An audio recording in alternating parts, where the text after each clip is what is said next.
The under refers to health and safety regulations not being quite what they are these days when I first started with BFO.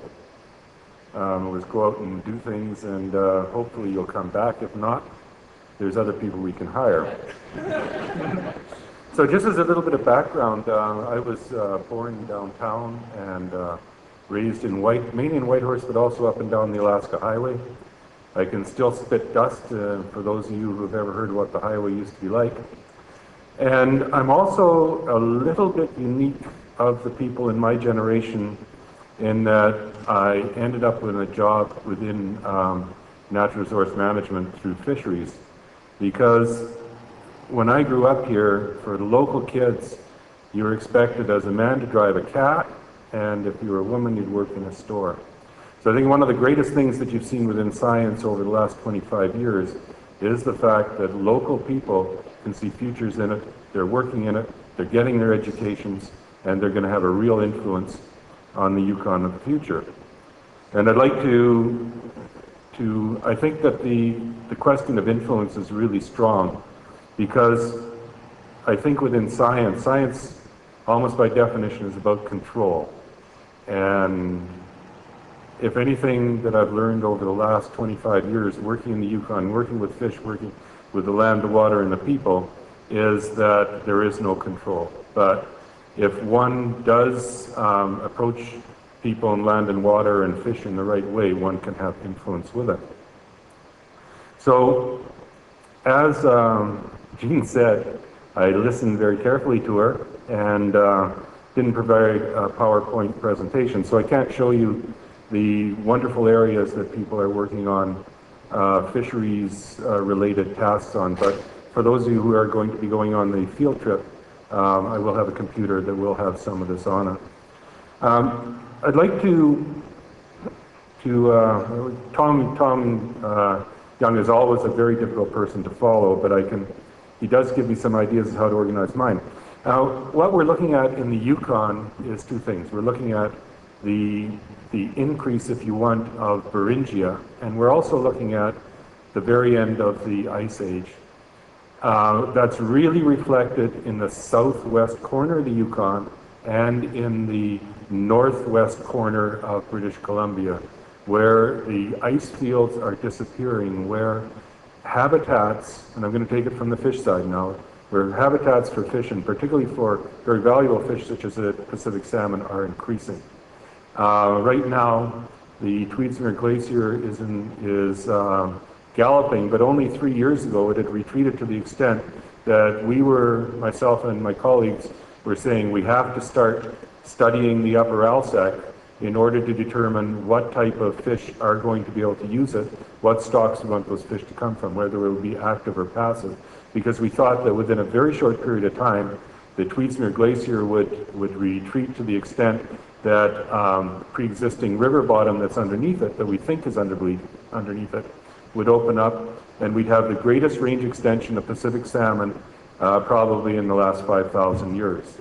And in the small town of Haines Junction, which you'll be going through, there could have been there will be at some time, I think, 1 million salmon migrating through that. That has immense economic, ecological, social, cultural implications.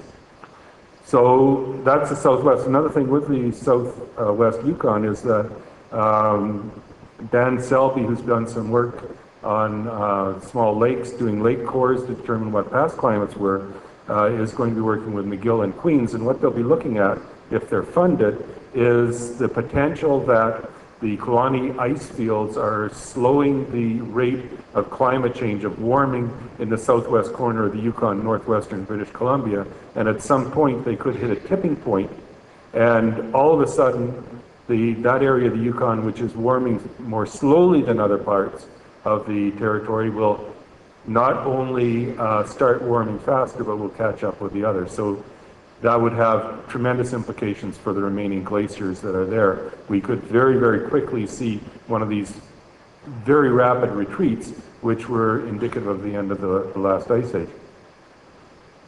In the Yukon River drainage, we have one of possibly the furthest migrating upstream populations of salmon, Chinook salmon, and almost certainly of chum salmon in the world.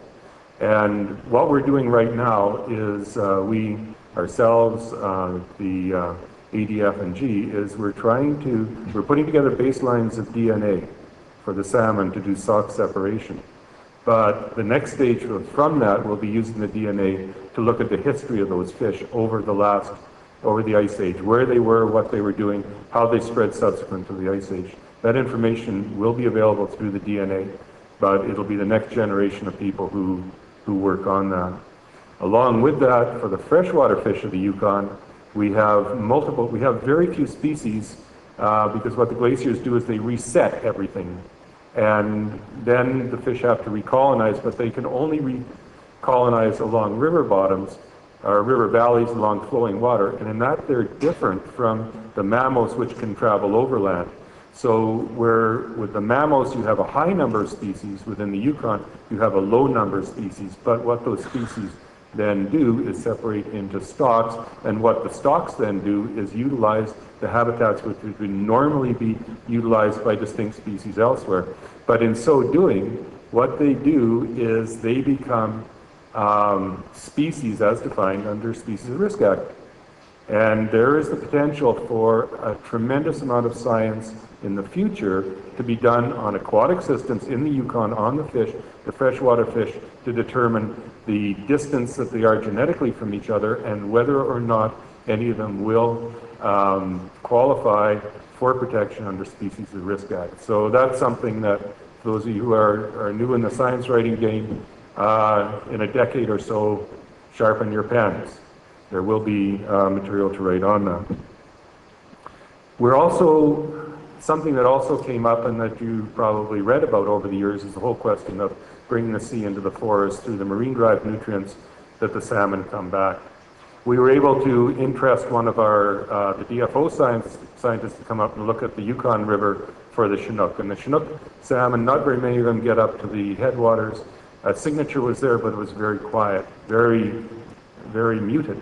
However, we do have one of our species, the chum salmon, spawns in enormous numbers in confined areas. One of the confined areas is in the Porcupine River, the Fishing Branch River.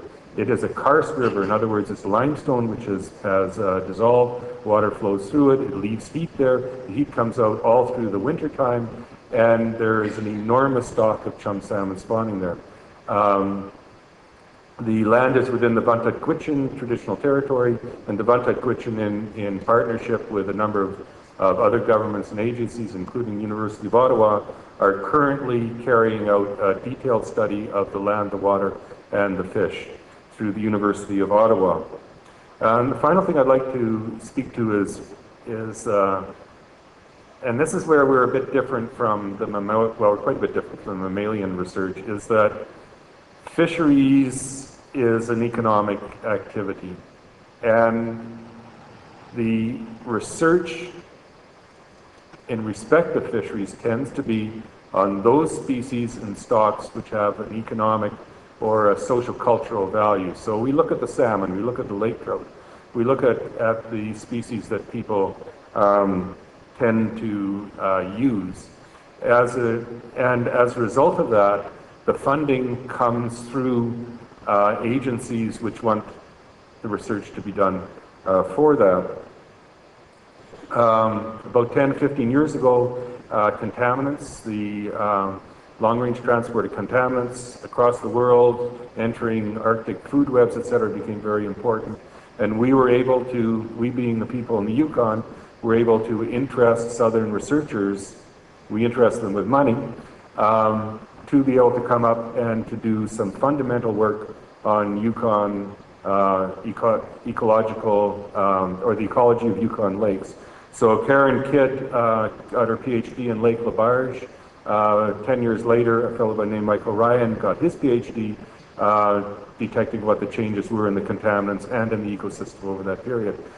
The work that they did will inform future fishery managers, not only in respect of contaminants, but of all lakes, because what we try to do is we try to have the researchers provide us with the tools that we need. While they're meeting their requirements, they're helping us meet ours.